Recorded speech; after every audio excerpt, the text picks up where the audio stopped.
Wildfires. Are you ready to douse a crisis? That's what we'll be talking about on this episode of the Story Connect podcast. Hi, I'm your host, Megan McCoy, one of the storytellers at Pioneer Utility Resources, and I am joined by Kelsey Bozeman, communications specialist at Coos Curry Electric Cooperative in beautiful Brookings, Oregon. Kelsey, thank you so much for joining us today. Yeah, thank you for the opportunity. Of course, we always have fun together, and I should say we are at the Connect conference. We are in Kansas City, Missouri, with a few hundred of our co-op and public power friends. So if you hear any noise in the background, it's ambience, it's idea swapping, it's excitement around every corner. It is Connect, folks, and we have so much fun sharing ideas. And I wanted to talk to you about some of the fun stuff that you're doing at Coos Curry Electric. I'd be happy to share. Yay! All right, well, 2024 was a record-breaking year for wildfires in Oregon, which is yay. It's good to want to have things heat up in some ways, but not so much others. Y'all had 1.9 million acres that burned, which is just, It's unbelievable. it's insane. It was like every week there was something else new coming up. But what I love about cooperatives is what you guys did in response. So over the last year, I think you told me, cooperatives across the state of Oregon teamed up to help each other to be ready when this happens again, right? So what can you tell us about how co-ops across the state of Oregon developed shared wildfire resources? So that's a great opportunity to talk about. We are still currently working towards getting more shared resources, and it's developing as wildfires are becoming more prevalent in our region. Are you saying it's catching on? I like a little pun. Yeah. Well, But with that, the climate's ever evolving, not figuratively and literally, Sure, but sure. we are working together to kind of figure out what that's going to look like. There's multiple facets to it. You've got your wildfire mitigation plan that you need to be talking about to your members. You have now PSPS, which is a whole... Well, and we should say that's an acronym that we all are coming to love and be terrified of. Public Safety Power Shutoffs. Oh, I'm sure everybody at home was saying that along with us too. PS.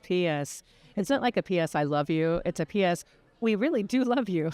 But PS, we're turning off your power. Yeah, it's interesting. I heard at a different event, we're talking liability instead of reliability sometimes. And so keeping our members safe is obviously our first priority. And it's, something you don't really want to do is shut your members' power. No, they don't tend to appreciate that, which is why telling the story is so important around wildfire communications. Now, I was on y'all's website, and you have a wildfire mitigation whole section on there, which I think a lot of folks are thinking about doing now. It had great statistics and resources for members. It had a lot of your plan there, which I thought was impressive too. And I know you said it's still evolving. Yeah. But you're still coming into it with something. Can you tell me when you created the page and how you prioritized the stories that you're sharing there?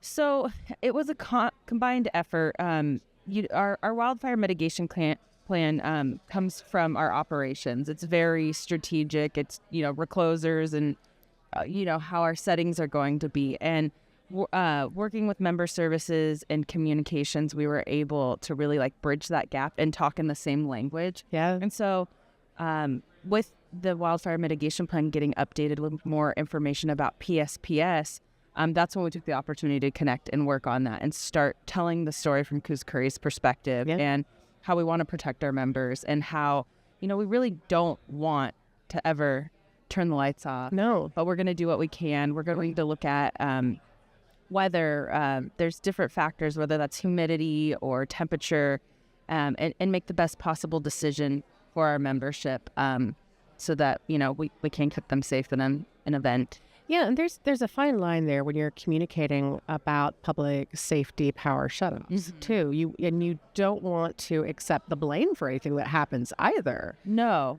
we don't want to be the spark of right. You don't want to be the spark, but you also don't want folks to blame you for being the spark either. Yeah, and it's tough. It's an interesting mindset. It's something we'd never considered in the past. We always wanted to keep our members having the ability to protect their property, have their wells, and have their pumps on. And so there was a whole educational component of that too. We went out in the communities in some of our most rural areas and just had sit-down conversations and talked about if we ever did have to do a PSPS, what that would look like. Yeah. And, you know, Oregon's amazing in sharing resources like we were talking earlier. So I could just call up a neighboring co-op. There's a couple great ones. There's so many great ones too, Oregon. Yeah. And kind of hear their lived experience with it. Yeah, now you've been lucky. You haven't had one hit recently. Correct. But last year you had two that were on the edges of your service territory. They were getting close. Yeah. So if you're talking PSPS or fire? No, the fires that were coming in. Yeah, so they did threaten our transmission lines almost, but it was definitely something that, you know, kept us mindful. Like, what if something happened? How will we be prepared? How will we talk? Well, and you have to get ready now before the flames start to rise or creep towards you. You've got to have everything ready because it is such a delicate story. That's how, and you've got to get that education in your community in advance. I noticed also, and it wasn't like linked in your navigation, but you know me, I started digging into websites. I geek out. My word is sleuthing. I know. Okay, so I'm a sleuth. And I found a public safety power shutoff page on your website, which I haven't seen a lot of utilities do. I think folks are going to start adding those in now. And it's something that you can share when you need to. It's public, but it's just not linked anywhere yet. Definitely. So we had sent that page out specifically to the members that were going to be impacted originally, so that you know we could get a feeling for how they're feeling about it. You have to be very careful in how you are communicating it because we don't want to scare our whole membership. No. There are areas that will never be impacted by a PSPS.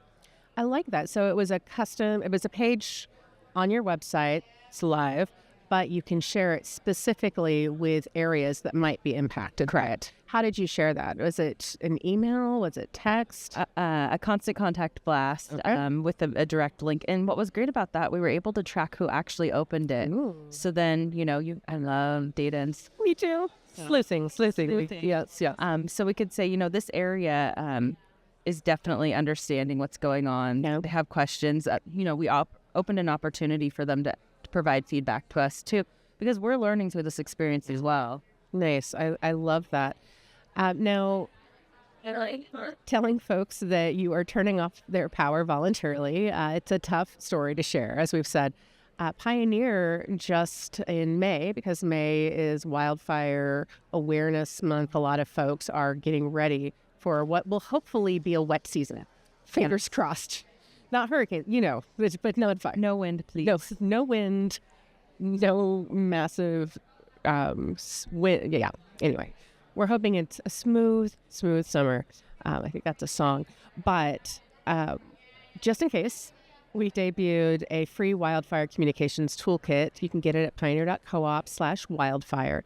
And it includes email templates, newsletter articles, social media posts, an infographic, everything that you can put out before anything happens. Or the emails are kind of like what you used for folks that might have to have a shutoff. Yeah. You know, we have a draft of that ready.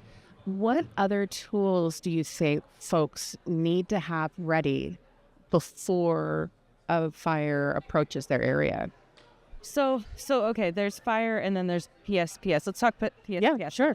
Break it up. So I think there's two types of communications you need. You need your internal communications with your team.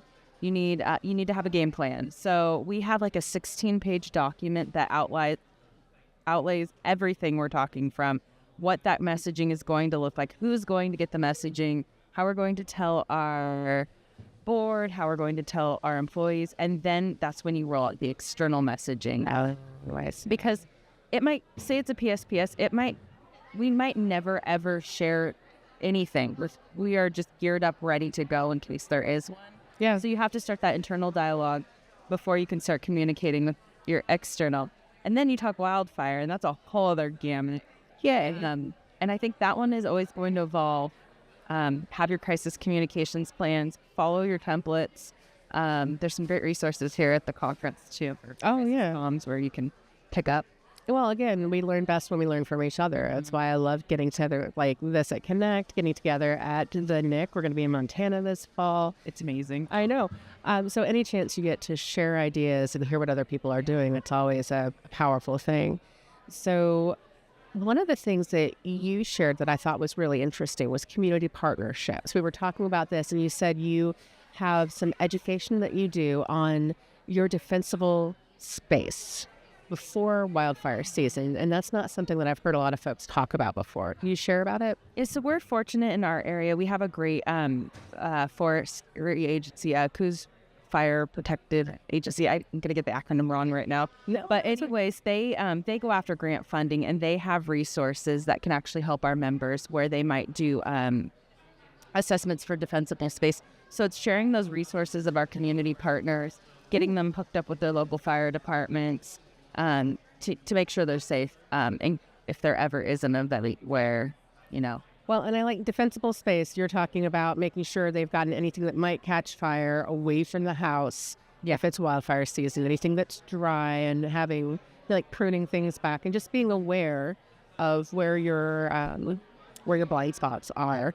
Yeah, right. Definitely. We also coordinate with our local community agencies as best as possible, emergency managers and fire departments, fire captains, even your local police department, because those people are going to be out there protecting your members while you're trying to do your messaging. Well, I heard someone talking earlier today, and I thought it was really smart. They embed a line worker with their local. What do you call those? With their local county government officials that are going out clearing the roads. They have a line worker with them.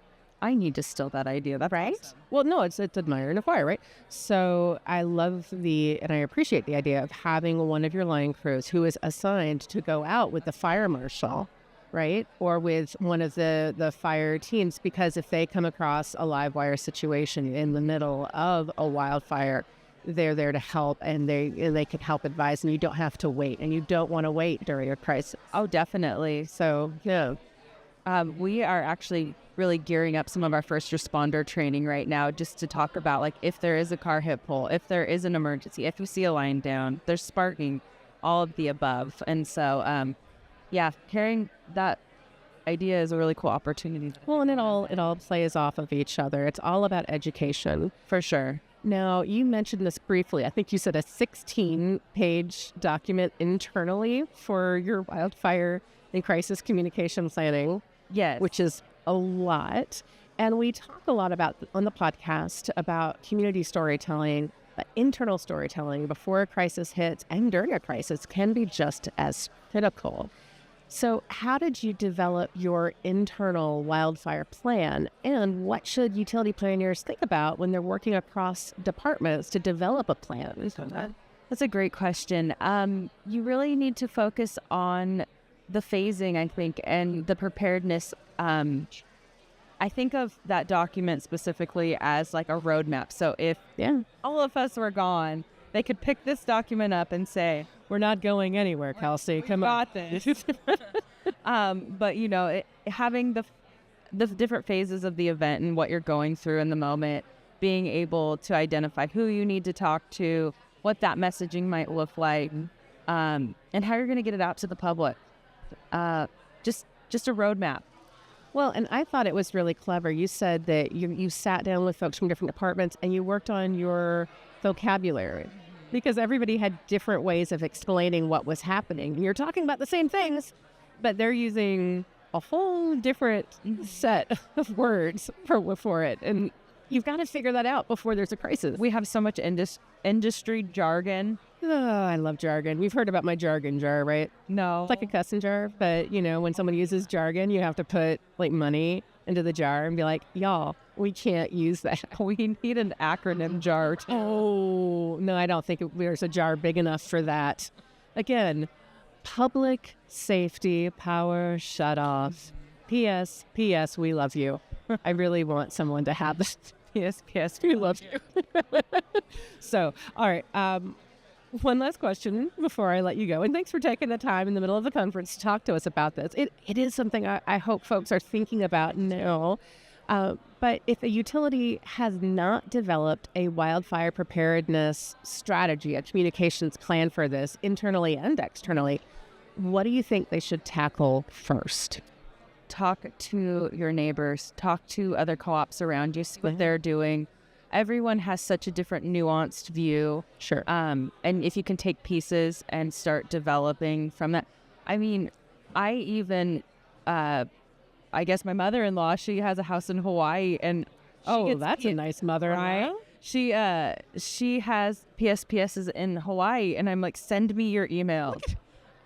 Sleuthing, discovery. But just start looking around, learn from others. That's the best advice I can say. Talk to them, hear the good, the bad, and the ugly, and the beautiful, and the beautiful too. We want the beautiful in the world as well. Hopefully, you get a beautiful outcome out of it. P.S. We love you. All right. Well, Kelsey, thank you so much for sharing your story with Utility Pioneers. And for folks who aren't in a state like Oregon with these kinds of resources handy, remember that you can go to pioneer.coop/wildfires for a free communications toolkit to get you started. And if there's something in there and you're like, I wish you had this too, drop us a line and let us know where communications go up. We're always here to help out however you need us. She is Kelsey Bozeman at Coos Curry Electric Cooperative, and I am your host, Megan McCoy-No at Pioneer Utility Resources. And until we talk again, keep telling your story. Story Connect is produced by Pioneer Utility Resources, a communications cooperative that is built to share your story. Story Connect is engineered by Lucas Smith of Lucky Sound Studio.